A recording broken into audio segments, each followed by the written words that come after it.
people want to know how to stop the laziness, and they want to know how to stop the procrastination. They have some idea in their head, some kind of a vision of what they want to do.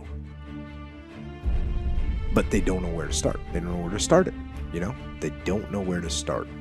And so they say, hey, where do I start? And when's the best time to start? And I have a very simple answer for that. Here and now. That's it. You want to improve? You want to get better? You want to get on a workout program or a clean diet? You want to start a business? You want to write a book or make a movie or build a house or a computer or put together some mobile application? Where do you start? You start right here. And when do you start? You start right now.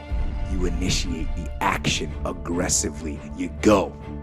Because the idea isn't going to execute itself. And the book isn't going to write itself. And the weights out in the gym, they're not going to move themselves. You have to do it, and you have to do it now. And that means you got to stop thinking about it and stop dreaming about it and stop researching every aspect of it and reading all about it and debating the pros and cons of it. Just start doing it. Take that first step and make it happen. Get after it. And get after it here and now. Start before you're ready. If you wait until you feel ready to do anything meaningful, you're going to be waiting for the rest of your life. Among the people who are the most successful, the happiest, the people who are actually contributing the most, they all have one thing in common, and it's this. They all start before they're ready. You see, I think you've misidentified the enemy here, because the enemy, it's not making mistakes. It's not changing your mind, and the enemy is not your fear. The only enemy that you need to defeat, my friend, is not getting started. This is what most of us just fail to realize. Action is the antidote to fear. Action creates progress and momentum. And action, consistent action, is all you ever need to make anything happen in your life. You're never, ever, ever, ever going to feel like doing the things you need to do in order to have what you want. You're always going to need to push yourself. You're always going to need to parent yourself. So what is the net advice on this? What is the bottom line?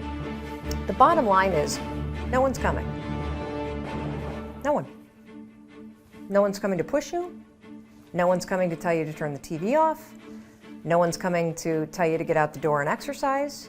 Nobody's coming to tell you to apply for that job that you've always dreamt about. Nobody's coming to write the business plan for you. It's up to you.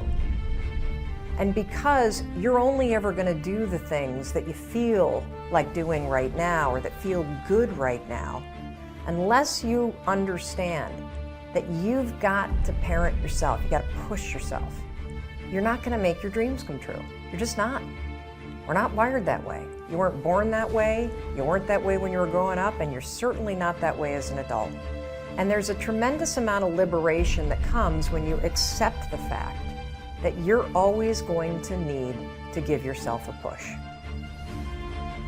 Purpose and reason and cause are extremely important.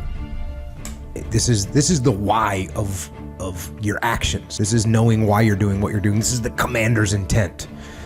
And so you absolutely these are important. If you don't know why you're doing something, well then let me ask you a question. Why are you doing something? It's very clear, it's very simple to understand. So you got to know, if you don't know why you're doing something, then what are you going to do when you hit an obstacle? You're going to stop. What adaptations are you going to make when things go wrong to overcome them? You're not going to make any because you don't know why you're doing it. So if you have no reason for doing something, you're not going to do it. So you got to have a long-term goal. We got to understand the underlying purpose of what you're doing. You know who you have control over? You don't have control over your 9-year-old kid. You might think you do, but you don't. You don't have control over your wife to just make her, get in the game. Oh, you want to stay on the program. You want to cook whatever. 14 chicken breasts on a Sunday night, so you got 2 a day during the week. Honey, make it happen. If you are a good leader and you explain what your goals are and you get her on board with the program, then yeah, guess what she's doing on Sunday night? Helping you cook some chicken breast for the week. But this is just like anything else, man. This is just like any other leadership situation. You want to blame the team when something's going wrong? That's not going to get you a solution. You need to take ownership of the problem. You need to get the problem solved. And when I say get the problem solved, this doesn't mean impose your will on the team. That means you need to lead the team. And there's a big difference. I don't quit. I'm resilient. I own the number one skill, the number one talent required to eventually win. I already have. I can't quit. You'd have to kill me to get me out of chasing my dream, right? So number one, I want to point it out as the number one gift. The best ability is availability. Do you have it? Have you decided to have it? Is it something you're going to possess the rest of your life? And those of you that do have it already, I need you to take an inventory, be aware of it, and be intentional with crediting yourself as you're listening to this or watching it today into the bank of your self-confidence, into the deposits you make in your identity, because it has everything to do with winning. Every guest you've seen on my show, all the people that I've coached, all have different talents, skills, and abilities. What's the one they all have? The ability to stay present, the ability to stay in the fight, to have not quit. You think, well, that's not a big deal. Really? Because as I've been talking, millions of people made the decision to quit on their dream, just as I've been talking to you. The rest of the day, millions more will. Tomorrow, millions more. Every day, literally millions of people quit on one of their dreams, their dream relationship, their dream business, their dream body. So quitting has become the number one habit in the world by people that end up losing. And I'm telling you, it happens every day, every second, everywhere. Just the fact that while I've been speaking, you're still after your dream, you're ahead of them. You don't give yourself enough credit, because eventually what I found, it looks like winning's this huge competition. But every day, every week, every year, every decade as time goes by, you're gonna find that you're competing with a smaller and smaller and smaller group of people for your dream, because so many of them will just quit. And by the way, many of them that quit will possess talents, maybe even gifts you don't have. Their incredible ability with people, their incredible strength, their incredible brain, and they'll quit with all this giftedness, but you got the talent. You have to learn to distinguish between something that is a talent and a gift. You can develop skills, you can develop talents. Gifts are something you're born with, but the people that I see that win long term are the ones who develop the talents and skills required to win.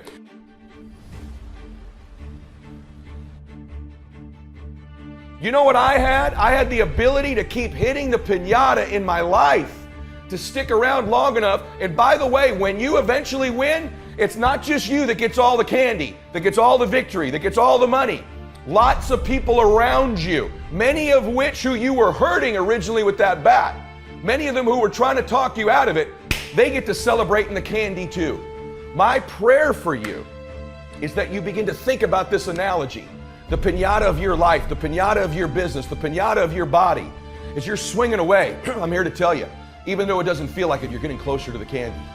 And if you can add more people to celebrate, it's okay that you feel disoriented. It's okay that it feels blinding and you don't know exactly what direction to go, just like these precious babies with the piñata. It's okay that you miss it once in a while. It's okay that you get tired once in a while. But as long as you keep after it, you keep pounding away, that compound effort of your pounding, I can promise you there's candy someday. And everybody around you will jump on it and celebrate. That's my wish for you today, as you listen to me, of all the skills I'm going to teach you, that I've taught you. And if you've not listened to my other shows, I teach you about listening, transfer energy, how to close, how to change your identity, how to live blissfully dissatisfied, how to unlock your success code, all of the very detailed things I teach. Today is the most important thing, is that as you learn all these skills, it'll help you with the blindness. Every single skill you learn, you'll see clearer and clearer and clearer. But if you don't develop the talent, the number one skill in the world, which is to keep hitting the piñata and to stick around until the candy comes out, because here's the deal. Someone's gonna get the candy in life. There's always candy in life. That piñata eventually always breaks down. Do you want to be the person who was there in the beginning, hitting as hard as you could and sacrificing and maybe hurting the people around you and never get the candy? Or are you going to get something for your pain? Are you going to get something for your effort? Are you going to get something for this sacrifice you're making? You got to get something for this pain. You got to stick in the game until the candy comes out, and then we all get to celebrate.